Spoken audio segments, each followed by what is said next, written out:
আমার নাম সঞ্জীব চক্রবর্তী। আমি 2016 সাল থেকে ভারতীয় জনতা পার্টির লেগে কাজ করতেছি। তারপরে এই জয়দীপ রেলি, সুকান্ত দাস, প্রীতম, আমরা সবাই অনেক পরিশ্রম করে সেটা 2018 সালে তারপরে সরকার আইসে পর থেকে কিছু লোক আমরা অনেক ডিস্টার্ব করছে।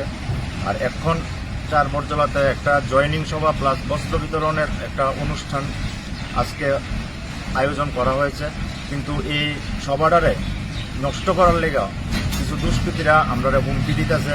জয়দীপ রেলিরে কালকে অনেক হুমকি দেওয়া হয়েছে মেরে নেব। আর আমরা যার হাত ধরে রাজনীতি করছিলাম চন্দন চক্রবর্তীর সকালবেলা অস্ত্র টস্ত্র দেখায় সেটা অনেক ভয়ভীতি দেওয়া হয়েছে। যার লেগে তাই নিয়ে এখন বাড়িতেই নেই, তাই নিয়ে খুব ভয়ে অনেক লুকাইয়া রয়েছে। তাইনের লোক আমরা যোগাযোগ করতেছি।